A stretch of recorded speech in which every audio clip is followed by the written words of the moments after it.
আমাদের আসলে সংগ্রামটা শুরু হয়েছিল গত 18ই ফেব্রুয়ারিতে, যখন বহিরাগত সন্ত্রাসীদের দ্বারা কুয়েট শিক্ষার্থীদের আমার ভাই বোনেরা আহত হয়েছিল, নির্মমভাবে তাদের উপর বর্বরচিত হামলা পরিচালিত হয়েছিল। সেদিন থেকে আমাদের সংগ্রামটা শুরু হয়েছিল। সেদিন আমরা ঢাকা বিশ্ববিদ্যালয়ের শিক্ষার্থীরা বৃষ্টিকে উপেক্ষা করে রাতের বেলায় আমরা নেমে এসেছিলাম রাজপথে। আজকে আমরা দীর্ঘদিন গত এক সপ্তাহ যাবৎ আমরা ধারাবাহিক কর্মসূচি পালন করেছি, শাহবাগ ব্লকেটের মতো কর্মসূচি আমরা পালন করেছি।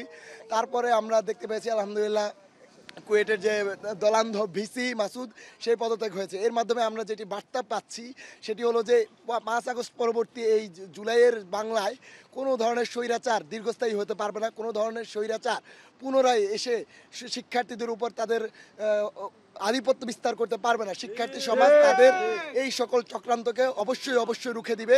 আমরা সর্বদা ফ্যাসিবাদের বিরুদ্ধে আছি। আমরা সর্বদা নিজেদের কণ্ঠকে ফ্যাসিবাদের বিরুদ্ধে আমরা বুলন্দ রাখবো। আজকে তো আসলে কুয়েটিয়ানদের জন্য একটা আনন্দের দিন। আমরা সাবেক কুয়েটি আমরা অনেক গর্বিত বোধ করতেছি। আমরা আন্দোলনের মাধ্যমে আরেকটা ফ্যাসিবাদকে রুখে দিতে পারছি কুয়েট ক্যাম্পাসে না, এটা একটা বড় একটা সিগন্যাল সকল ধরনের স্টেক হোল্ডারদের কাছে, সকল ধরনের রাজনৈতিক পলিটিক্যাল পার্টির কাছে বড় একটা সিগন্যাল। ক্যাম্পাসগুলোতে আর কোনো ইজারাদার যাবে না, ক্যাম্পাস চলবে ছাত্রদের ইশারায়, ছাত্রদের দ্বারা নিয়ন্ত্রিত। কোনো স্বৈরাচার তার অনুগত দলদাস কোনো ক্যাম্পাসে তৈরি করতে পারবে না। এই সিগন্যালটা বাংলাদেশের প্রতিটা বিশ্ববিদ্যালয়ে চলে গিয়েছে। আমরা আজকে অনেক খুশি, আমাদের নতুন স্বাধীনতায় আমরা ফেসিবাদকে রুখে দিতে পেরেছি। 18ই ফেব্রুয়ারি যখন এই বহিরাগত ছাত্রদল, যুবদল এবং ক্যাম্পাসের ছাত্রদল যারা ছিল নেতাকর্মী, তারা যখন রামদা দিয়ে শিক্ষার্থীদের উপর রক্তাক্ত করছিল, ওই সময়ে সেনাবাহিনীর ক্যাম্পাসে প্রবেশ করে এই রামদা বাহিনীকে প্রতিহত করতে চেয়েছিল, কিন্তু ভিসি, এই দালাল সন্ত্রাসের লালনকারী ভিসি মাসুদ তাকে ক্যাম্পাসে প্রবেশ করতে দেয়নি। মূলত কুয়েট হচ্ছে এমন একটা জায়গা যেখানে আপনার আশেপাশে কিন্তু শহরের এলাকা না, অনেকটা রুরাল এলাকা, এবং ওইখানে প্রকৌশল বিশ্ববিদ্যালয় হওয়ার কারণে প্রতি বছর হাজার হাজার কোটি টাকার টেন্ডার আসে। তো এই টেন্ডারগুলো থেকে অবৈধভাবে চাঁদা উৎপাদন করার জন্য, চাঁদা নেওয়ার জন্য বা ভাগ বসানোর জন্য বরাবরের মতো আওয়ামী লীগ এবং আওয়ামী লীগের আমলের ভিসিরা যেভাবে ছাত্রলীগকে লাঠিয়াল বাহিনী হিসেবে পুষত, ঠিক একই কায়দায় এই ভিসি ওইখানে একটা রামদা বাহিনী প্রতিষ্ঠা করার চেষ্টা চালিয়েছিল। তো শিক্ষার্থীরা সম্মিলিতভাবে প্রতিবাদ জানিয়েছে, কিন্তু এক পর্যায়ে দেখা গেছে যারা প্রতিবাদ জানিয়েছে, যারা রক্তাক্ত হয়েছে তাদেরকে বহিষ্কার করা হয়েছে, তাদের নামে মামলা দেওয়া হয়েছে। পরবর্তীতে শিক্ষার্থীরা বাধ্য হয়ে অনশন কর্মসূচি ঘোষণা করেছে। আমরা শাহবাগ ব্লকেট করেছি, আমরা বিক্ষোভ মিছিল করেছি। পরে এক পর্যায়ে আজকে আমরা আমাদের দাবিটা পূরণ হয়েছে। আমরা সবাই আনন্দিত, খুশি, এবং আমরা অন্তত ব্যথিত যে জুলাই অভ্যুত্থানের পরে এখনও কেন আমাদেরকে এত আন্দোলন করতে হচ্ছে।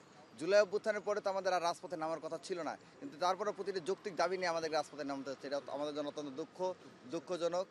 তার উপরে আমাদের উপদেষ্টা মহলের 2 জন ছাত্র উপদেষ্টা রয়েছেন, তারা থাকার পরেও কেন আমাদের প্রতিদিন 3-4টা ইস্যু নিয়ে আমাদের আন্দোলন করতে হচ্ছে, এটা আমাদের জন্য অত্যন্ত দুঃখজনক। আমরা আশা করব যে প্রশাসন আন্তরিক হবেন এবং শিক্ষার্থীদের এবং জনতার যে দুর্ভোগ না হয় তাদের দাবিগুলো যথাযথভাবে আমলে নিয়ে এটিকে পূরণ করার ব্যবস্থা করবেন। যে এতদিন কিন্তু লাগতো না, যেই দিন কুয়েট ভিসি এই অঘটন ঘটাইছে, মানে রামদা বাহিনীকে হামলা চালানোর জন্য সেনাবাহিনীকে ঢুকতে দেয় নাই, ওই দিনই তো সে সন্ত্রাসকে আশ্রয় দিয়েছে, ওই দিনই তো তাকে বহিষ্কার করে দেওয়া যেত, অব্যাহতি দেওয়া যেত। কিন্তু এতদিন হওয়ার পরে কিন্তু শিক্ষার্থীদের অনেককে হাসপাতালে যেতে হয়েছে, মানে মৃত্যুর সাথে পাঞ্জা লড়তে হয়েছে।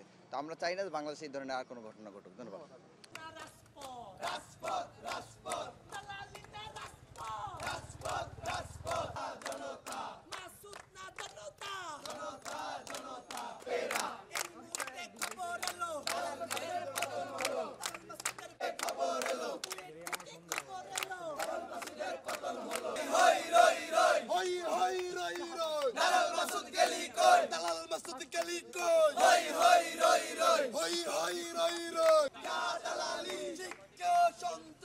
একসাথে চলে না।